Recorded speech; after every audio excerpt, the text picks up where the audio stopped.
인생이 가치가 부여되지 않으면 참 재미가 없어요. 인생이 행복하게 살려면 가치가 분명해야 돼요. 내가 살아가는 이유가 뭐고 무엇을 위해 살아가는지에 대한 이 가치에 대한 물음이 해결되지 않으면 인생은 공허하게 살아갑니다. 그래서 가치가 없이 살아가는 인생은 뭐와 같으냐? 희망이 없는 내일을 기다린 것 같아요. 여러분, 이 가치라고 하는 것이 얼만큼 중요하냐면 잘 찍은 사진 한 장의 가치와 같아요. 여러분, 잘 찍은 사진 한 장의 가치가 얼마나 든다고 생각하십니까? 한국에서의 보통 사진을 잘 찍은 거 바라보니까 제가 발견한 것은 한 2억에서 3억 정도 한 장이에요. 그런데 세계적으로 가장 잘 찍은 사진을 2장을 골라보니까 가격이 얼만큼 가냐면 안드레아스 이 거스키가 찍은 이 라인강 2라고 하는 사진을 보니까 이 사진의 가격이 얼마냐? 47억. 얼마라고요? 사진 한 장에 47억이래요. 그래서 제가 그 구두를 봤어요. 어떻게 찍은 사진이길래 47억이 가냐? 봤더니만 어떤 구두를 가지고 있느냐? 하늘이 1차적으로 위에 걸려 있고 그 다음에 곧바로 그 밑에 푸른 풀밭처럼 쫙 잔잔하게 있고 그 사이에 뭐가 있느냐? 강렬하게 흐르고 있는 강의 물결이 하얗게 폭포처럼 지나가요. 그리고 바로 그 앞에는 또 뭐가 있느냐? 고요한 풀밭이 있어요. 그 다음에 그 밑에 또 뭐 하느냐? 전혀 물자리 없는 잔잔하게 흘러가는 물결이 있고 그리고 맨 마지막에 또 고요한 풀밭이 육결로 되어 있는 구두가 됐더라고요. 참 멋있기는 멋있더라고요. 그런데 47억이라는 것은 이해가 잘 안 됐어요. 그리고 1위가 누구냐? 호주의 풍경사진 작가인데 피터 릭이라는 사람이 이 찍은 사진인데 주제는 뭐냐면 팬덤 유령이라는 사진이에요.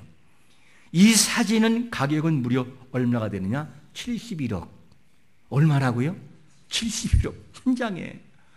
그런데 이 사진을 바라보니까 얼마나 아름다운지 굴에서 찍은 사진인데 굴곡 있는 돌과 함께 무늬와 함께 안에 밖에서 안으로 빛이 들어오는데 그 빛 때문에 안에 있는 안개가 뭐를 만들었느냐? 사람의 형체를 만들었어요. 안개가. 그래가지고 마치 유령이 뭔가 움직이는 것 같은 그런 형체를 가지고 있는 사진을 보았습니다. 71억. 평생을 만져도 볼 수 없는 이 가치가 뭐냐? 한 장이라는 사진 속에 있더라 그 말이죠. 그러면 저는 여러분에게 묻고 싶어요. 여러분들의 가치는 얼마나 되십니까? 어떤 사람은 묻지 마세요. 그런 분도 있을 거예요. 그런데 가치가 진정한 가치가 되려면 뭐가 되느냐? 기준점이 내 안에 무엇이 들어있냐에 따라서 완전한 가치가 바뀌어져 버려요. 내 마음속에 무엇이 있냐에 따라서 정말 헐값에 팔리는 인생 될 수 있고 정말 내 가슴 속에 담겨져 있는 것이 무엇이냐에 따라서 인생의 71억이 아니라 7천억도 될 수 있다고 하는 것을 알아야 됩니다. 자, 그러면 오늘 본문에도 소중한 가치를 찾는 자의 모습이 나오고 있어요. 그 소중한 가치의 이 기준점이 뭐냐면 이 소중한 가치를 뭐라고 말하고 있냐면 마태복음 13장 44절에 보니까 이렇게 말씀하고 있습니다. 시작. 천국은 마치 밭에 감추인 보화와 같으니 사람의 일을 발견한 후 숨겨두고 기뻐하며 돌아가서 자기의 소유를 다 팔아 그 밭을 사느니라. 진정한 가치의 기준점이 뭐냐? 천국을 발견했느냐 못했냐예요. 그러니까 밭에 감추인 보화를 뭘로 비하거든요? 천국을 말하고 있는 거예요. 그러니까 밭에 감추인 보화가 발견된 자는 모든 것을 팔아가지고 그것을 산다는 거예요. 천국을 발견한 자에게도 마찬가지죠. 이 세상을 살아가면서 천국이 있는 자에게는 진정한 가치가 그 속에 있다는 거예요. 왜냐? 그 인생 때문이 아니라 존재하는 천국 때문에 그 인생이 행복하다는 거예요. 여러분, 진정한 천국과 예수 그리스도를 만나면 행복한 것을 100% 믿으시기를 축원합니다. 이게 은혜라는 것이요. 그런데 왜 오늘 본문에서 밭에 감추인 보화의 이야기를 들을까? 여러분, 지금 밭에 가서 캐면 보화가 있습니까? 이 당시 문화에서는 어떤 것이냐? 아무리 금은 보화가 있어도 맡길 만한 기관이 부실한 거예요. 맡기기가 참 애매한 거예요. 어떤 은행이 있는 것도 아니고, 그러니까 이 소유한 것을, 소중한 것을 보관하는 장소가 어디냐? 자기 밭인 거예요. 자기의 밭에 가가지고 땅을 파고 묻어놓고 싹 덮어놓으면 자기만 알으니까, 남의 밭을 누가 건들지 못하니까, 그래서 자기 밭에 보화를 묻는 거예요. 그러다가 그 사람이 죽으면 그 보화는 영영 자기밖에 모르기 때문에 땅에 묻혀버리는 거겠죠. 또 전쟁에 나가기 이전에 소중한 것을 감춰놓았는데 전쟁터에 못 돌아가면 그 보화는 그 밭에 묻혀버리는 거죠. 이런 예가 실제로 당시의 문화적인 배경을 가지고 있습니다. 그러다 보니까 누군가가 그 밭을 파다가 이 보화가 있을 때는 딱 덮어놓고 가서 모든 것을 팔아가지고 그걸 산단 말이죠. 이것이 보화의 비유다 하는 것을 우리에게 말씀해 주고 있습니다. 그러니까 최고의 가치를 소유하는 것은 뭐냐? 밭에 보화가 있는 것처럼 이 땅에 살아가는 모든 인생의 최고 행복자가 누구냐? 이 땅에서의 천국의 보화를 발견한 자가 최고의 행복자라는 거예요. 여러분, 천국이 발견된 것을 행복으로 믿으시기를 축원합니다. 그래서 마태복음 13장에 이 모든 내용을 시작하면서 예수님이 뭘 말씀하느냐? 씨 뿌리는 비유를 통해서 천국이 뭔지를 말씀하고자 하는 30부분이 씨 뿌리는 비유예요. 그리고 난 다음에 계속해서 이 마태복음이 시작이 천국으로 시작해서 마칠 때 천국으로 맞춰져요. 이것이 바로 뭐냐? 주님이 의도한 이 의도였습니다. 그러면 이렇게 소중한 천국이 있다면 이 천국은 아무나 발견할까? 마치 이 밭에 감추인 보화는 아무나 발견하는 것이 아니듯이 천국의 보화도 아무나 발견하는 것이 아니더라는 거예요. 그래서 예수님이 대화를 통해서 뭐라고 말씀하냐면 마태복음 13장 11절에서 이렇게 말씀합니다. 시작. 대답하여 이르시되 천국의 비밀을 아는 것이 너희에게는 허락되었으나 그들에게는 아니되었나니. 이 말씀 보면 천국은 마치 밭에 묻어둔 보화와 같이 천국은 베일에 가려져 있는 거예요. 이렇게 이 베일을 열어주어야 그것이 발견된다는 것을 알 수가 있습니다. 그러면 왜 천국을 모든 사람이 모르는 것일까? 아니, 우리는 이상하잖아요. 왜 천국을 안 믿을까? 왜 예수를 안 믿을까? 할지는 모르는데, 근데 세상 사람들은 도리어 우리가 이상해요. 뭐가 천국이 있다고 믿냐고 도리어 반대로 이야기하지요. 왜 이런 현상이 있느냐? 그것은 뭐냐? 허락되었으나라는 단어 때문에요. 아까 읽었던 11절 말씀처럼 너희에게는 허락되었으나 그들에게는 아니라는 거죠. 이 본문에서 허락되었으나라고 하는 이 단어 디몸이라는 이 원문을 보면 이런 뜻이 있어요. 수여하다, 수여. 그리고 공급하다, 나타나게 하다, 허가하다, 그런 말이에요. 그러니까 천국도 아무나 믿어지는 것이 아니라 하나님이 우리에게 허가하고 공급하고 그거를 알려줄 때 천국이 보이라는 거예요. 여러분, 천국이 우리가 느껴지고 보여지고 그리고 예수가 믿어지는 것은 은혜 중에 은혜인 걸 믿으시기를 축원합니다. 이게 은혜라는 거예요. 아무나 천국이 믿어지는 것이 아니라는 거 말이죠. 오직 열어준 자, 수여한 자, 허가한 자에게만 천국이 보이라는 거예요. 참 이것이 은혜입니다. 이것을 보면 천국이 우리 곁에 있으나 천국은 아무나 믿어지는 것이 아니라 오직 주의 은혜 가운데에 천국이 믿도록 부여된 자만이 그것이 믿어지더라 하는 것을 우리에게 소개합니다. 그러므로 어떤 사람은 천국이 있다라고 아무리 이야기해도 천국을 거부해요. 나는 안 믿을 테니까 돌아가세요. 나는 불교니까 돌아가세요. 우리 집안은 처음부터 이런 집안이니까 돌아가세요. 그리고 열리지 않은 마음속에는 거부로 나타나는 것을 볼 수가 있습니다. 하지만 감춰진 보화를 발견한 자, 마치 천국을 발견한 자에게는 어떤 현상이 있느냐? 다시 한번 마태복음 13장 44절 돌아가서 읽겠습니다. 시작.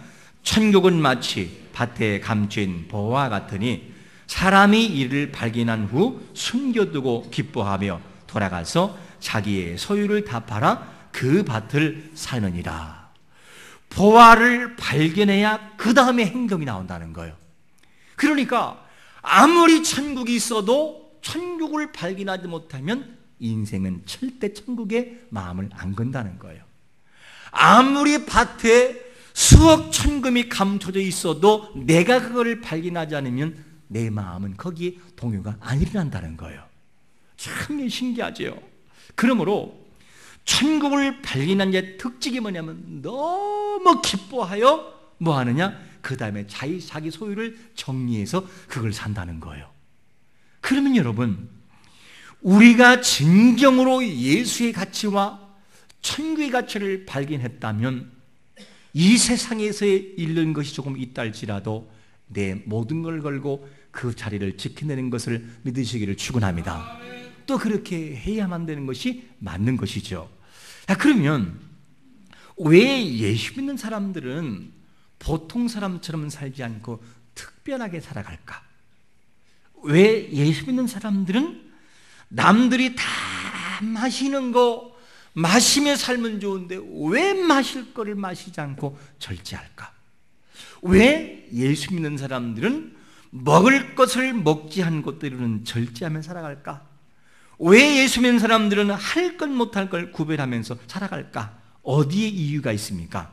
그것은 우리의 신분 때문인데 성경 레위기 11장 45절은 우리에게 이렇게 소개합니다. 시작. 나는 너희의 하나님이 되려고 너희를 애굽 땅에서 인도하는 여호와라.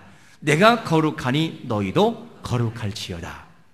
우리의 신분의 삶의 기준이 뭐냐? 네 감정, 네 삶이 아니라 하나님이라는 거예요. 하나님이 거룩한 모습을 소유하고 있으므로 네가 내 자녀이니까 너는 함부로 살아갈 인생이 아니라 내 기준 가지고 살아가야 돼. 이렇게 말씀하고 있기 때문에 우리는 뭐가 되느냐? 그 기준 때문에 때로는 거를 건 거르고 정리할 것은 정리한다는 거예요. 이것을 말씀합니다. 그러면 왜 하나님의 기준을 가지고 살아가야만 됩니까? 이유가 뭐냐? 바로 이유는 하나님이 우리를 향한 거는 기대 때문이에요. 기대. 그 기대가 뭐지요? 베드로전서 2장 9절을 보니까 그 기대를 이렇게 소개합니다. 시작. 그러나 너희는 택하신 족속이요 왕같은 제사장들이요 거룩한 나라요 그의 소유가 된 백성이니 이는 너희를 어두운 데서 불러내어 그의 귀한 빛에 들어가게 하신 이에 아름다운 덕을 선포하게 하려 하심이라. 할렐루야.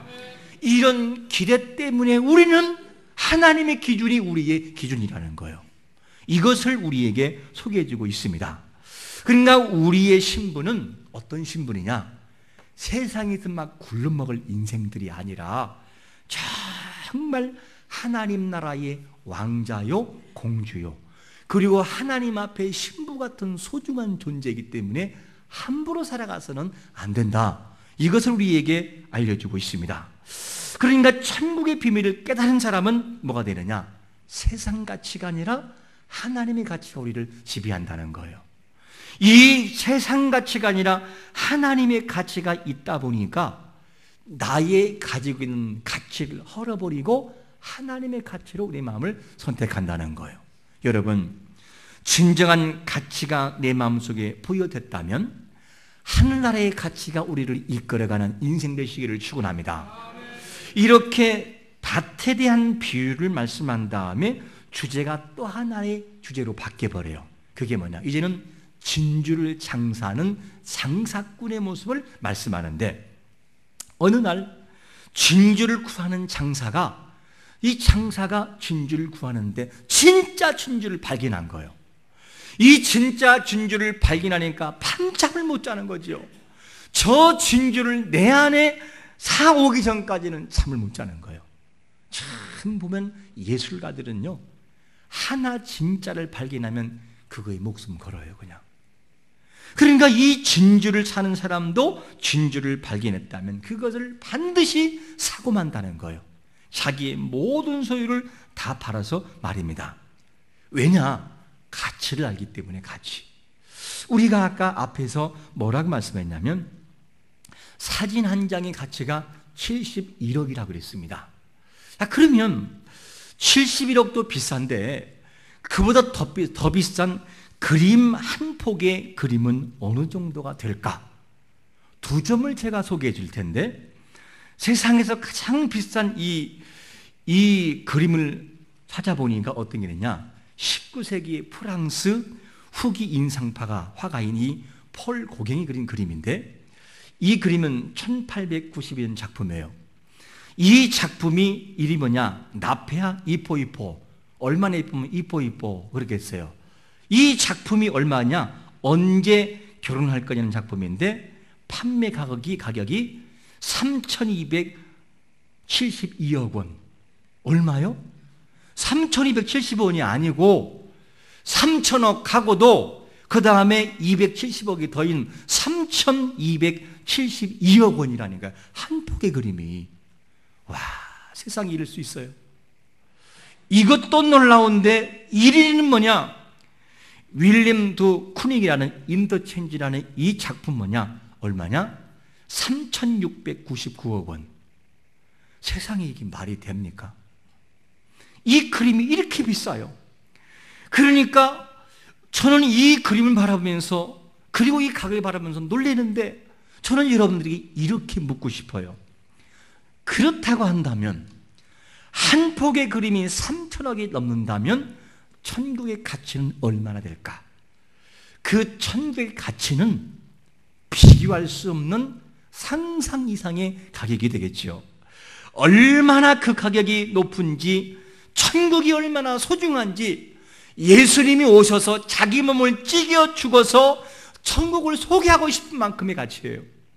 그런데 그 가치를 우리에게 요한계시록에서 맛보기로 보여주는데 이런 가치라는 거예요.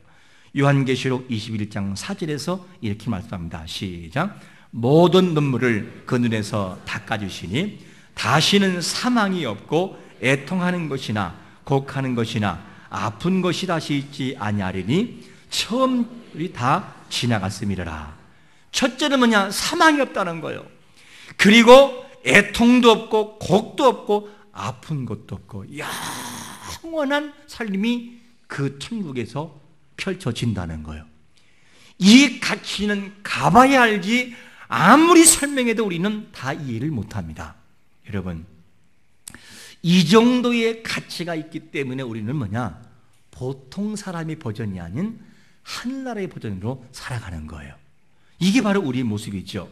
여러분, 예수 믿는다는 이유로 답답할 거예요. 때로는 참 답답한 세월을 지내기도 하고, 때로는 예수 믿는 이유로 누릴 것을 누리지 못할 수 있을 것입니다.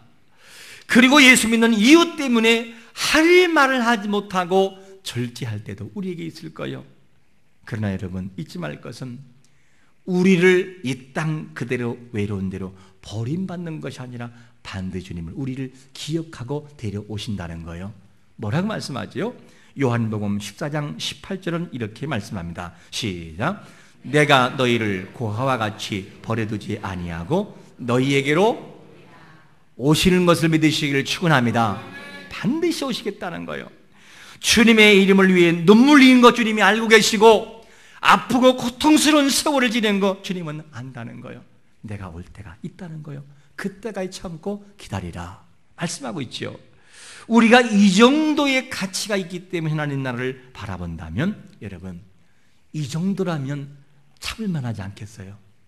이 정도라고 한다면 고통과 아픔을 감내할 가치에 있지 않겠어요? 그리고 이 정도의 가치를 한다면 천국을 갈 만하지 않겠어요?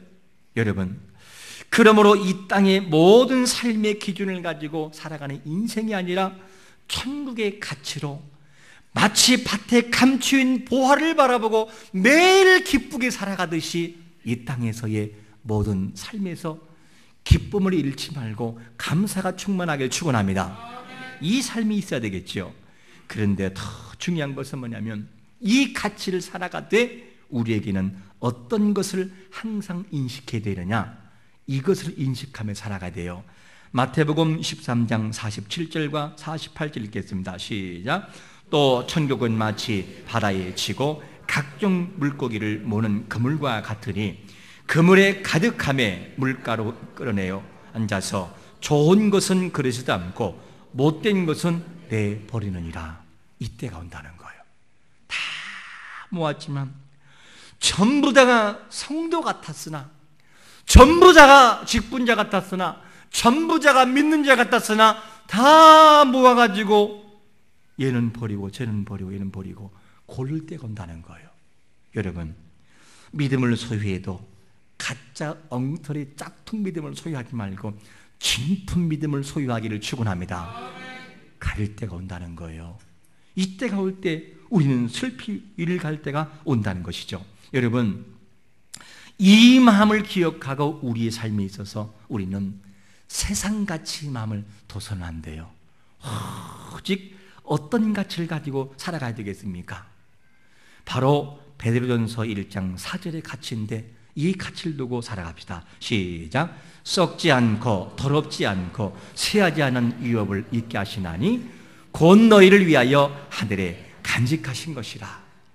천국의 보화를 소유하고 나가는 자들에게는 썩지 않는 그 가치가 반드시 내 눈으로 확인되고 느낄 때가 있는 걸 바라보고 우리의 살아가는 삶의 발걸음과 우리의 인생을 이끌어가는 주체가 이 진정한 천국의 가치가 우리를 이끌어가는 삶이 되시기를 예수 그리스도의 이름으로 축원합니다. 아멘.